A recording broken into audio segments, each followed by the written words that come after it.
Buenas, amigos e amigas do AgroConnection, passando então para mais uma atualização semanal do que mais importante aconteceu aqui nos Estados Unidos, quando a gente fala então de milho e soja e como está indo a safra 2024 por aqui. Antes da gente começar, vai aí alguns recados. Primeiramente, agradecer aos nossos parceiros que ao longo aí das últimas semanas, os últimos vídeos, têm apoiado o AgroConnection aqui no YouTube.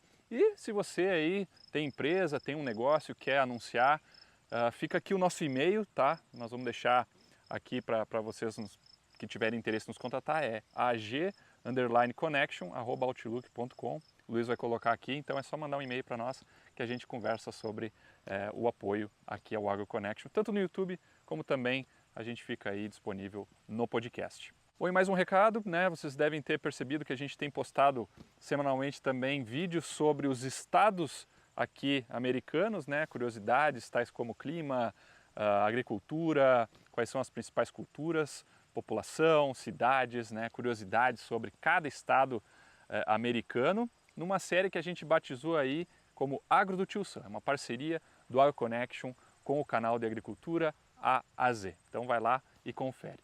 Sem delongas, vamos então iniciar o nosso vídeo, mas antes eu solto a vinheta.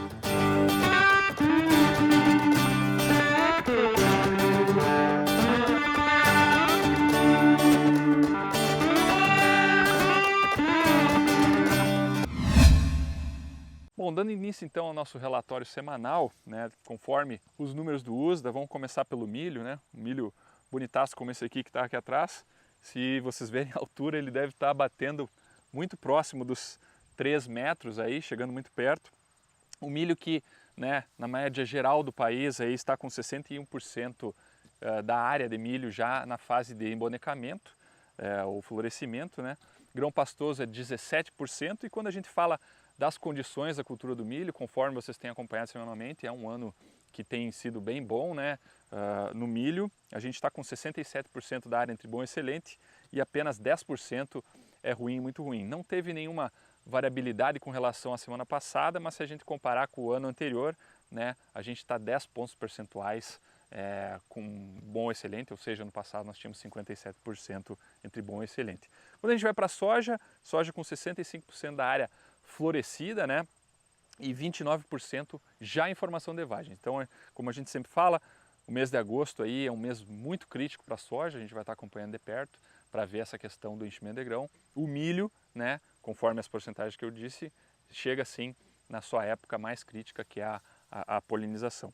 Bom, falando então das condições da cultura de soja, muito parecido então com a questão do milho, 68% da área de soja é considerada boa excelente e apenas 8% é ruim ou muito ruim, um número que também se repete, né, muito parecido com a semana passada, e quando a gente compara com o ano anterior, né, como eu disse no início do vídeo, é uma safra melhor, né, no sentido de condições de lavoura, até esse momento da safra. Sempre importante frisar, a gente ainda tem todo um agosto pela frente e setembro que, né, pode ter reviravoltas aqui nesses números.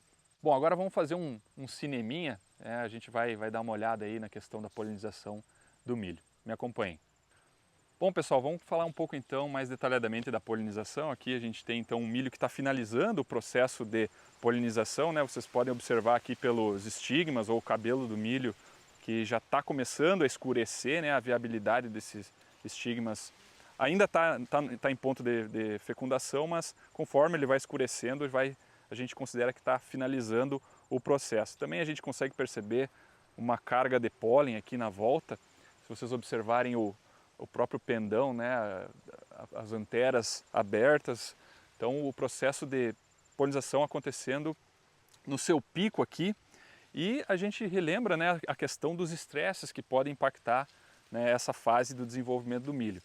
Qualquer estresse, seja por estresse hídrico ou alta temperatura, o que vai acontecer? Pode acontecer uma dessincronia entre a parte masculina e a parte feminina. Nesse caso aqui a gente tem uma condição ideal, perfeita, eu diria, né? A gente tem uma irrigação, o solo tá bem úmido, né, para essa fase, mas o que poderia ter acontecido em caso de estresse hídrico é o pendão ser emitido e o cabelo do milho demorar, né, atrasar para ele ficar viável para ser fecundado. Então, como a gente estava falando, e a gente vai falar sobre o clima, essa fase a gente precisa ter adequada umidade no solo e a gente não pode ter temperaturas muito altas. E vocês vão ver que existe esse risco para final de julho, início de agosto, né? Já que 65% da área dos Estados Unidos está na parte de polinização.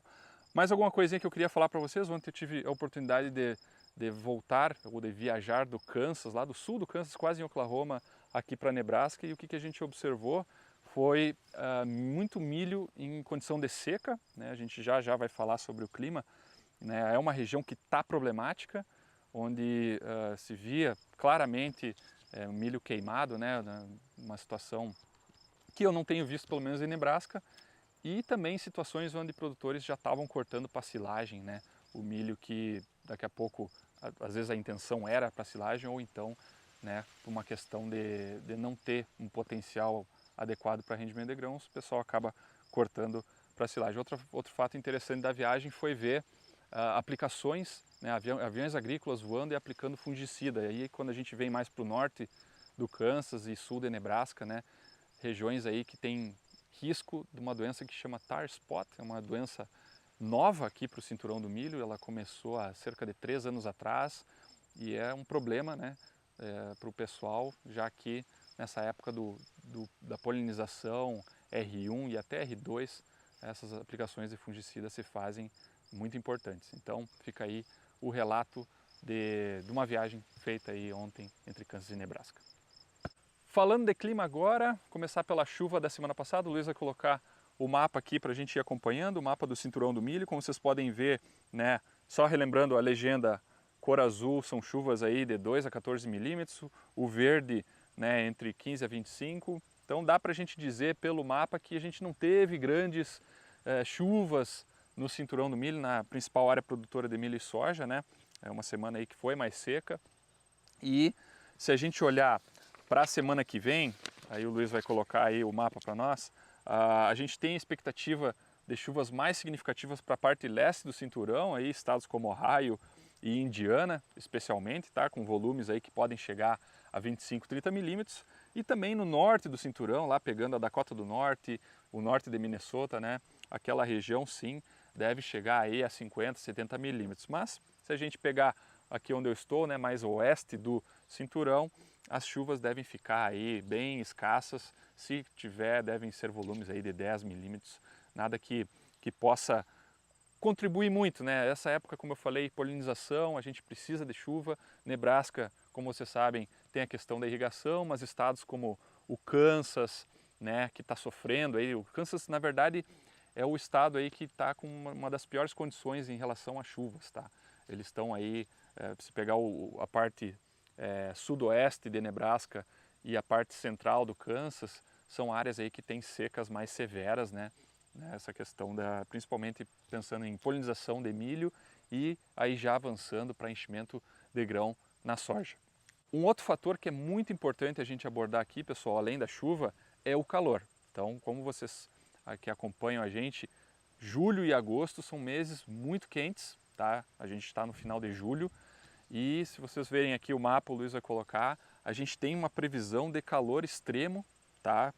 Aqui eles falam como hazardous heat, ou seja, um calor perigoso aí para, né, para quem trabalha no campo e, consequentemente, também para as culturas, porque a gente está falando aí de temperaturas acima dos 35 graus, em localidades aí deve chegar a 40, 41, então se vocês verem no mapa, pega o cinturão do milho como um todo, né? Aí tem até as datas ali para certas regiões, mas a previsão é começar agora no dia 27 de julho e ir até o dia 31, até quarta-feira da semana que vem com recorde de calor, e nós vamos ter que ficar atento porque áreas que não têm irrigação e que já vêm sofrendo com algum certo déficit hídrico, principalmente se a gente parar para ver a semana passada, já não choveu muito, aí tu soma a questão do calor, se não chover nos próximos dias, a gente pode ter aí um impacto, principalmente na cultura do milho, mas também na soja.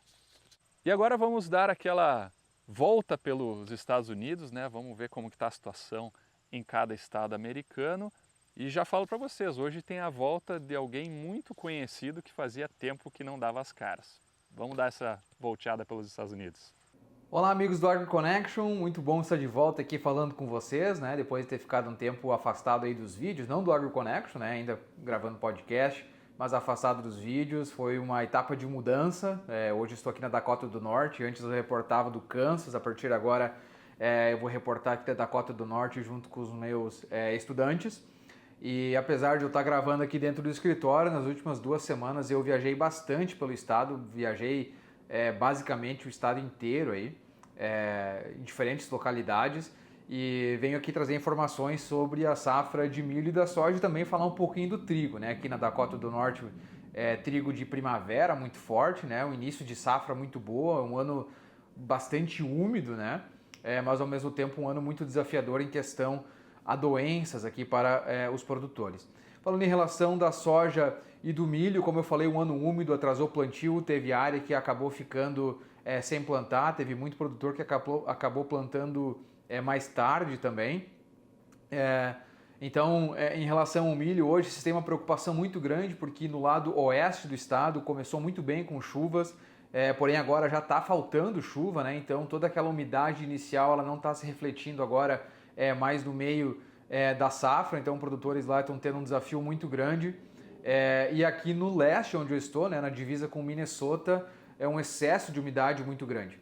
Então o milho está enfrentando seus desafios e já se fala também aqui sobre se o milho vai conseguir atingir a maturidade e realmente formar grãos, né, devido à condição climática da Dakota do Norte, uma vez que o inverno aqui ele chega muito rápido e as horas-luz diminuem também.